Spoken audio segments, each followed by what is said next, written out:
Hey guys, this is Vol and welcome to the Gift of Morrslieb, which is the Warhammer Fantasy event which I put on, hosted, organised, planned, run myself at FTW Gaming Club in West Auckland. 15,000 points worth of Skaven against 15,000 points worth of Chaos Warriors.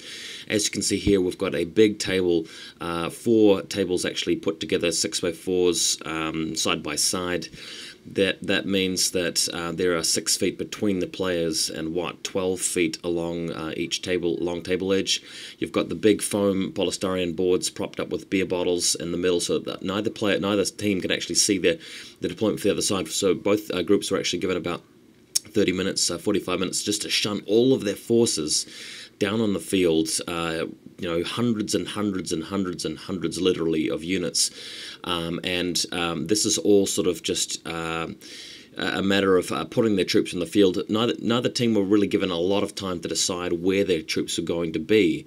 It's more just a matter of unpacking and getting the stuff done, after 8 o'clock. So this is how it turned out, and man, really excited about this event. This is the biggest Warhammer Fantasy event that I've ever participated in, and possibly ever will participate in. Maybe we'll be able to outdo it someday, but it's going to be hard. This pretty much takes the cake as far as big, epic Warhammer Fantasy games are concerned. And I won't go too much into the details about the planning and how we got the lists together, but I hope you guys come with me on this journey, so to speak, of Warhammer, featuring Chaos and Skaven to the epic extreme. Going to the next photo, you can see Aaron, one of the Skaven generals, having a look at the centre of the field. Again, neither team can actually see past these boards. As you can see, they've actually been nicely propped up and arrayed there in the centre of the table. We're going to have to put the terrain back where that was going to be, but tons of Skaven troops here. There's the screaming battle in the middle, and really just it's just a wonder of where your opponent's stuff are going to be. Are they going to put all of their stuff on the left-hand flank or the right-hand flank or in the middle? And there are 3 main objectives, so you can expect them to spread out and try and take all 3 objectives. But the real question is, which objectives are they going to try and capture the most fervently, shall we say? Going to the next photo, this is Skaven, the Chaos team behind their little wall, and they've got tons of infantry in the center, huge blocks of marauders, even a block of 40 Chaos Warriors, insane stuff. The left-hand flank has got most of their fast-moving, hard-hitting stuff. The right-hand flank, maybe it's not so much, although there are 2 units of 10 Chaos Knights on the right-hand side flank, along with a whole bunch of other interesting units, as well as a Demon Prince. Going to the next photo, the boards are revealed. All of the table is clear, and the terrain is put back into place into the center. And the room is filled with cries and shouts of amazement at what both sides are going to be up against. Man, never seen a sight like this before ever in my own wargaming history, with so many models on the field. There's just more than the eye can see. They're going for further than the eye can see, shall we say. And spells are rolled up, chosen upgrades are rolled. Nobody got the 4+ wood save stubborn, and we are ready to rock at this point. Going to the next photo, here's a view of the centre of the field. You've got the Screaming Bell, the Uber General of the Skaven army, just looking over everything. Unit of 65 Storm Vermin, Plague Furnace, Doom Wheels, huge units of slaves, war machines back on the hills over here. I think there's 3 Warp Lightning Cannons, 3 Plague Sensors, 3 Plague Claw Catapults. What you see is what you get. There's just tons and tons of stuff here. Going to the next photo, the Chaos team has really put an extreme flank in here. There are ogres, dragon ogres, chaos knights, marauder cav, 2 chaos lords. One of them is on a dragon, one of them is on a manticore. No, actually, there's a 3rd chaos lord over here on a juggernaut. A unit of chosen, so they've really stacked this flank. But on the other hand, the Skaven team across that river, they've got about 12 rat swarms, about 20 Jezzails, and about 25 Poison Wind Globadiers. You never see those in a normal game. There's a Warp Lightning Cannon as well. 18 Rat Ogres deployed in a horde, and everybody's going for that objective on that hill on the top right of the photo. So this is going to be a tough flank for the Skaven, but on the other hand, they've actually got the other flank well wrapped up. It's really going to come down to the center. This next photo shows you a little bit more detail around this particular objective. There's a Shaggoth, a Giant, a Hell Cannon, a unit of 10 Chaos Knights, another couple of 2 units of Chaos Marauder Horsemen on horseback, and more Chaos Warriors to the right over there. Most of the Chaos Infantry is in the center, however. Which leads me to the next picture where we've got big blocks of Chaos Infantry. Of course, there's the main event, which is the 40 Chaos Warriors in the Horde. They are flanked by a Chosen unit, another unit of 20 Chaos Warriors. I think there are 3 blocks of 40 Marauders with great weapons, and more blocks of 20 Chaos Warriors. It's just mayhem here. This is just going to be a huge melee in the center of the field, a massive slugfest against all of the Skaven heavy infantry as well. Going to the next photo again, the right-hand flank shows you most of my own personal Chaos models contributed to the event. That's combined with somebody else's block of 10 knights, so there's about 20 knights on this flank alone, plus the Demon Prince. So they really did try to sweep around the extreme flank. It's only in the mid flanks where the objectives are, but this could go badly for Chaos, just given that there are a lot of slaves over there to bog them down, and of course that objective has got some really hard-hitting Skaven stuff going for it. Next photo, we're looking at the center of the field where there is a objective in the building. The idea here is that anybody garrisoning that building is -1 toughness to represent the insidious warp stone being contained in that building. Somebody's collected and put it there, and we're both teams are going up after it. Both huge armies are going in to control it. And it's going to be a huge melee slugfest. As soon as one of those very large blocks of troops gets into the building, well, then it's just going to be all over for the other side, really. But I think at this stage, early on in the game, the players aren't really caring too much about the objectives and winning the overall game. We're just looking to have fun and enjoy some big conflicts. So that's what's happening there. Next photo, 18 Rat Ogres. It's like, what? 18 Rat Ogres. Every model gets to fight there, so those guys cause some serious carnage.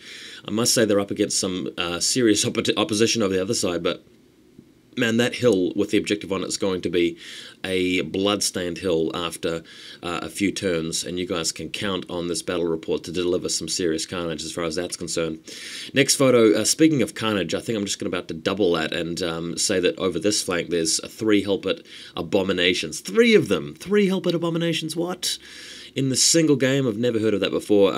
Although there's only 1,500 points worth of rare on either side, I wanted to cap it at 3 of the same rare choices like you would in the book, even though it's a very large scale of the game.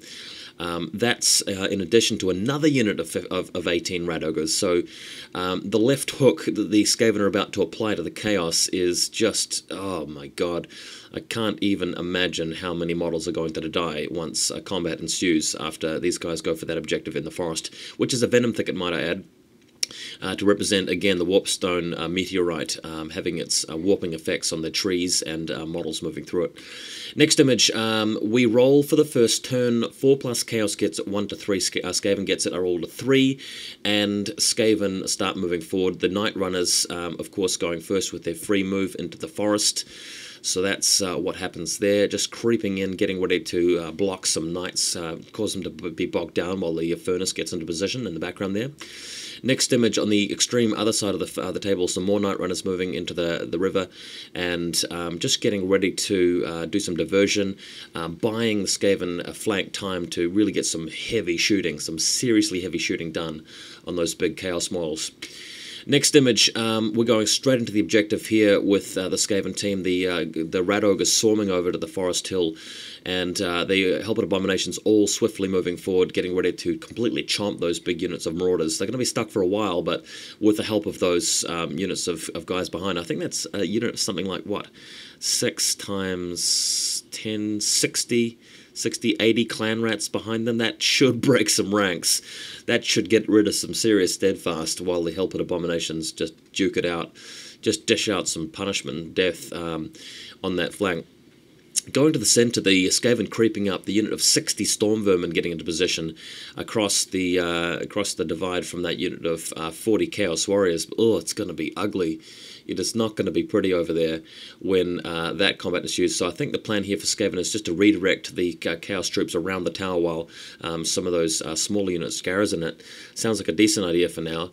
Maybe not later. We'll see. The plague furnace going around the right-hand side of the tower, and that's going to be up against just, you know, swathes of chaos infantry plus some characters there. So I think chaos have done well to put a few exalted heroes in those big blocks towards the where the tower is. Next photo, we've got some vanguarding Chaos Marauder Horsemen on the hill. Those guys just taking it early, taking a few dangerous train tests as they move off it because of the scree slope. But there's not much they can do except to redirect those rat ogres. But man, those rat ogres are going to kill everything they touch until, of course, they get to the reserves in the Chaos line, which is probably enough for them, to be honest. Now, from the rear of the Chaos lines, we've got 4 units of gutter runners showing up, of about 6 or 7 each. And it's very fortunate that Skaven picked up the first turn here, because there are 10 marauders with flails just vanguarding their way around to deal with them. But because the gutter runners picked up the first turn, then that was just a volley of poisoned stones coming their way, pretty much obliterating the Chaos Marauder Horsemen straight away, except for one guy, before the gutter runners get to move on to their real target, which is the Hell Cannon, just eliminating that and then going on to just spraying all of the big chaos creatures with poison shots. So I think good move here by the Skaven team, getting some serious gutter runners happening around the back.